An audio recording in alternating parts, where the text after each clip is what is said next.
we have Hurry Up Tomorrow by The Weeknd. So this was my selection, and I sort of discussed nostalgia in terms of, Rose City Band we had on that 2 years ago.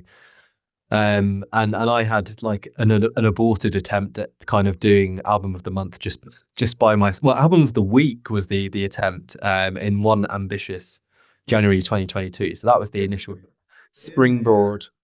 Through. I said, been there. So that week was The Weeknd with Dawn FM, FKA Twigs, Capri Songs. There was also the Wombats. It's funny how those three have all swung back in this time of year. There was also Corey Wong, and then some really forgettable, awful, because there was just nothing that week. And imagine doing album of the week, ridiculous idea. But anyway, so it was only a year later that the album of the month came to fruition through my many messages on the formerly enjoyable Twitter platform. But yeah, that was my winner, basically, of the week, Dawn FM by The Weeknd, and also my introduction. Well, I did have one of the older albums, to be fair, but kind of getting back into music again, like really getting into one of his albums. So enjoyed that. When this swung around, FKA Twigs or him, I just thought, let's go with what happened, at the germination of this idea, where we are right now, I suppose. And yeah, Karl, you filled me in on a lot of the background of this being the end of a trilogy, and clearly what seems to be his kind of sign off to the musical world is The Weeknd. And maybe he'll go into the film side of things, which he seems to be enjoying, or TV, and stick there. Hadn't appreciated it was an hour and a half. Again, Karl, you notified me about that, and I might have chosen differently had I known that. But having said that, I think the intrigue level probably for all three of us was enough that we would have at least given it one listen. Again, we all kind of spoke a little bit about the preceding singles. Wasn't really loving them, but I just thought, no, stick with it. Let's see what comes out of this, including the one that's not even on here. Right? Was it Dancing in the Flames? Yeah, it's not even on here. Yeah. Anyway, I hadn't appreciated that. So I think I was mainly thinking of Sao Paulo, to be fair, and the kind of unforgettable, maybe not for the right reasons, video which I saw for that. So yeah, the writhing face in the belly. Anyway. So that one was kind of like, okay, let's see what the rest of it's all about. But what I don't think you can fault this like, big album is the kind of concept here. He is signing off, or at least thematically. It wouldn't be beyond the realms of possibility that in a couple of years later he comes back and he's just shed that kind of trilogy or whatever. But and that is, thematically, it's good. I think how he pieces it together. I love an album which it kind of like one song drifts into the next, and from a production level, I think this really ticks those boxes. I think also, the lyrics for the most part are strong, and even the instrumentation and the variety is strong. But weirdly, for The Weeknd, and this is always what I felt is his strength, the vocals on this record just don't, for me, do justice to his vocals. He's talking about, kind of losing the love of it and stuff, and it sounds like it in the I don't know, and maybe I need to listen to it more, because what I will say is that, and this, that I'm a little bit underbaked in my review of this. I didn't feel I'd listened to it enough to maybe give it my full judgment. So maybe end of the year. How is that possible at 90 minutes long? It was a struggle. Yeah. I've got three. So I like to do an album in one go. I think this one I did in three different goes to get to the end, like of piecing it all together. But Yeah, so I'm a bit underbaked in that regard, and I could appreciate a lot of layers of it, but for me, just on that element, the vocals, which I always think, like they're almost Michael Jackson-esque in just how good his vocals are, and the draw which I've had since, I suppose, the Twilight series and that song, and and first getting to know The Weeknd as an artist. But yeah, that was a really strange one for me, and I just couldn't put my finger on it. So maybe I need to listen back, but maybe that is, I guess that's the intention, is to kind of convey this darkness he's feeling, and this real kind of you know artist existential moment, really. So yeah, there are some really good moments on here, but then some which I didn't really care for, and like I say, I need to kind of go back. But Wake Me Up, I think, is a good start with Justice. Cry for Me, I really like. It's quite gothy, actually, which is quite interesting. But Open Hearts, I enjoyed. Again, more goth pop I've got here. Reflections Laughing, featuring Travis Scott and Florence the Machine. Positive sentiment about dying in the subject's arms. Travails about being on the road. Given Up on Me. Kept going through others' faith in him. So there's like a little bit for his fans to take solace in. And the one I enjoyed the most, which didn't make your Shawson selection, Carl, but I can't wait to get there, which I just thought was a great kind of iconic feel, like callback. And they just felt in that track like a bit more in the vocals. And then also enjoyed Niagara Falls, Take Me Back to LA. I mean, basically, what I really enjoy in this album is more than an album's worth of songs. It just so happens that there are so many that there's also some which fall into the category, which is probably reaches its low point for me with Timeless featuring Playboy Carter. But yeah, so there we go. This one just not quite there with it on this initial group of listens. Let's see what time does, and I'm sure maybe in years to come this will be like, this was the iconic send off, etc. And I'll be in one of those talking heads thing, like you kind of got you Lambrini girls, and I'll be saying loved it from the very beginning. So let's go. Okay, because I know this will change the tempo, Karl. Go on, hit us with your hurry up tomorrow, and maybe not the hurry up and finish, which might have been the flavour of some of my listens.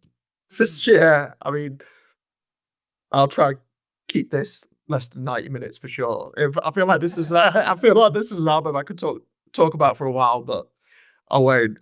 Yeah, I'm not too sure where to begin. I feel like it's only been out 2 weeks, and I've already gone through so many emotions and opinions on this project.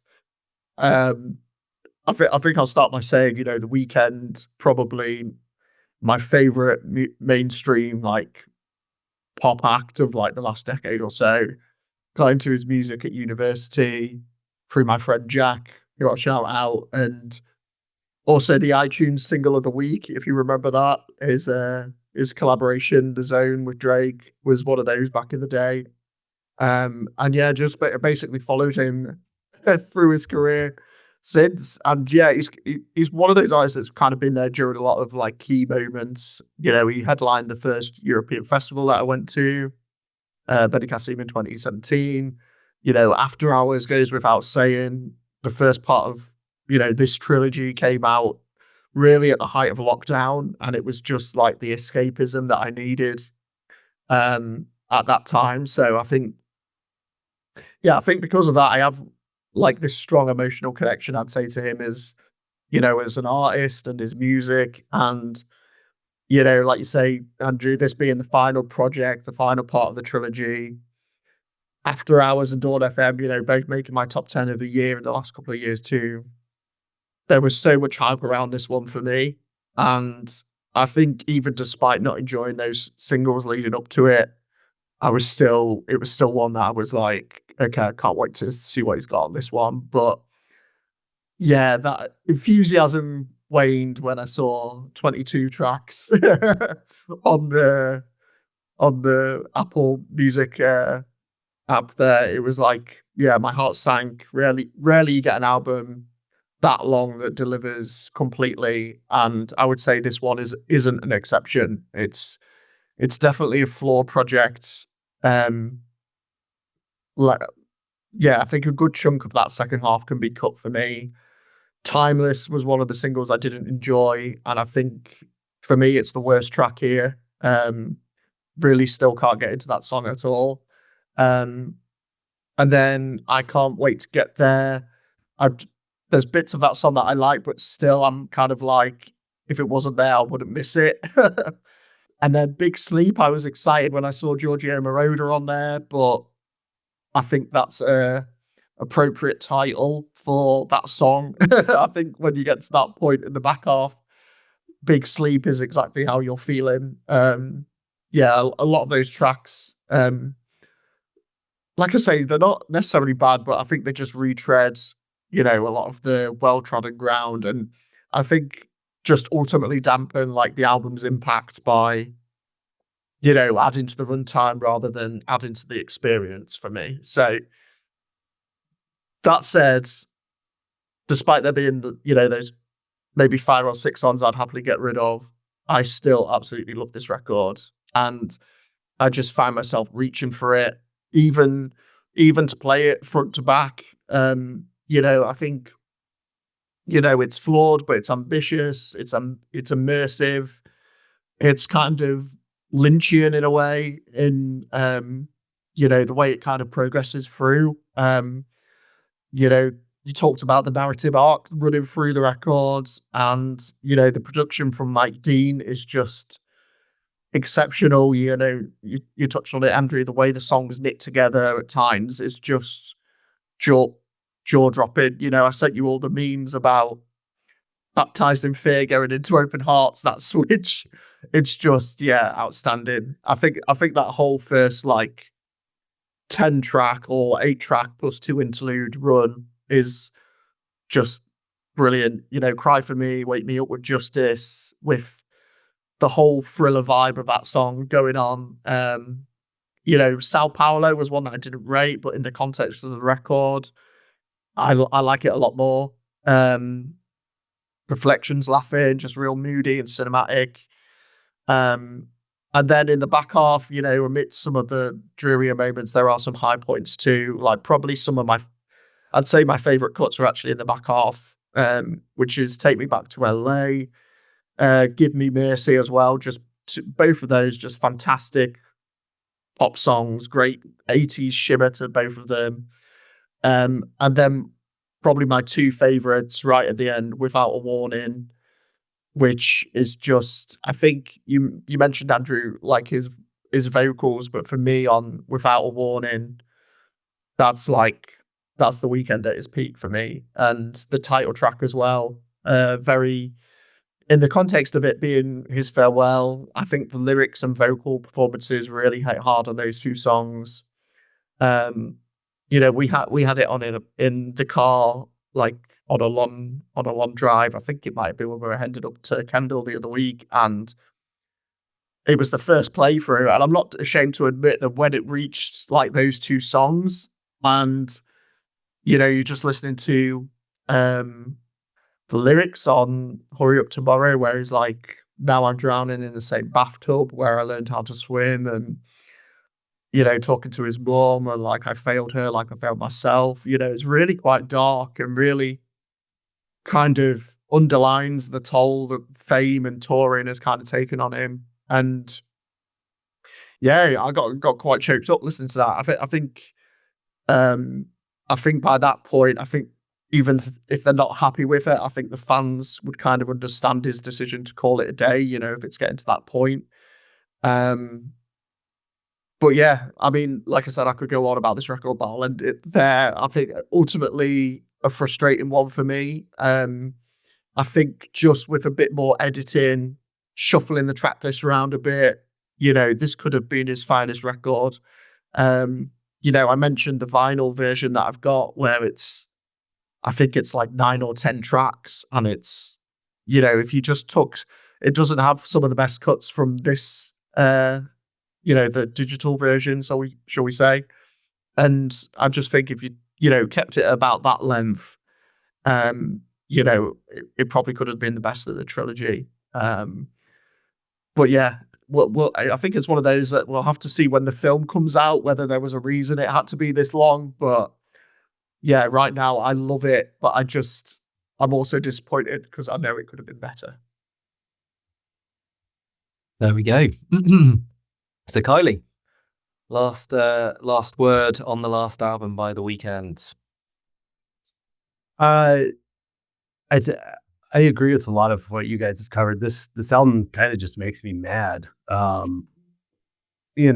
me my hipster cred. Like, I still think the first three, House of Balloons, Thursday, Echoes of Silence, that's the Weeknd I've always really appreciated. But will agree with Karl. Well, he's definitely one of the pop stars that always has my attention when he's doing something. But for me, I think Beauty Behind the Madness and Starboy, that was kind of the last time that I was totally on board with everything that he's doing. And Dawn FM for me was just a low light. And I think Hurry Up Tomorrow in an edited form would be better than that record.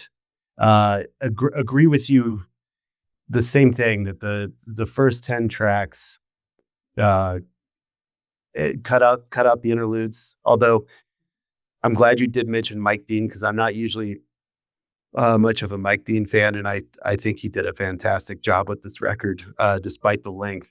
But yeah, those first 10 songs are really pretty damn good. And then it's just it's a slog with that second half, and I continuously just bail and come back to it, in the third rotation, like you, Andrew, just have to divide it up and come back. But yeah, I think, no one cares about The Weeknd going away as much as The Weeknd on this album. And,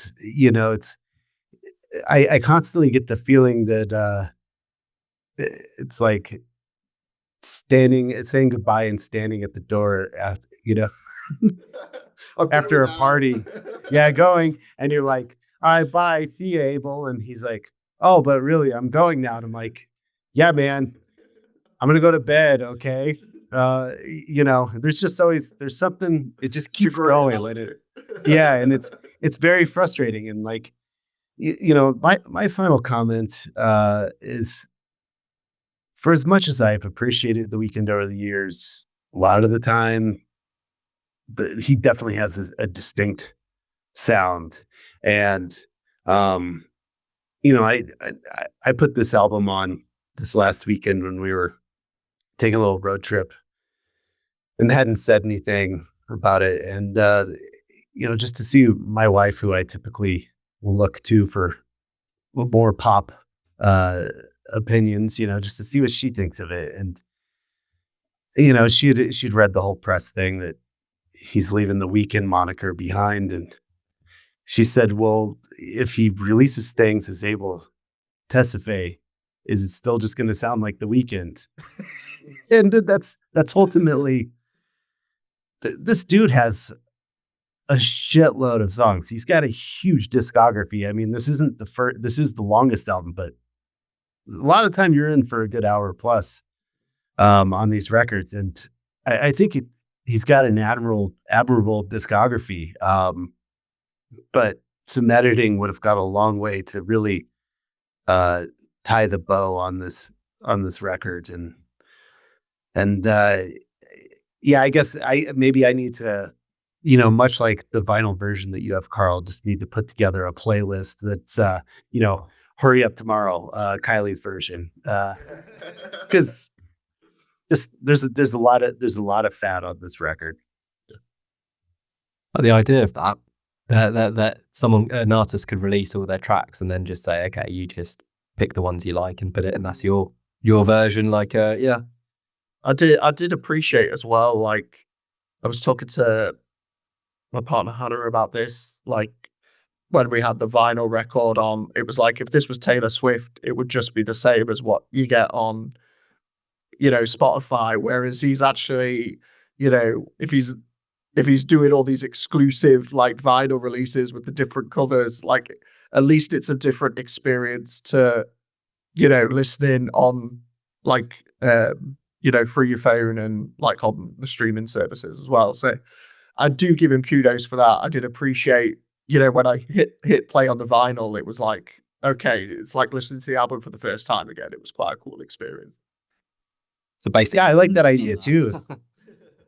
And I think too, it's, if this whole thing was on a vinyl version, there's a good chance it could be like 4 records long, which, that's an undertaking. Yeah. And I wouldn't have bought it because it would have been too expensive. Yeah. $100 easily. Yeah, sure.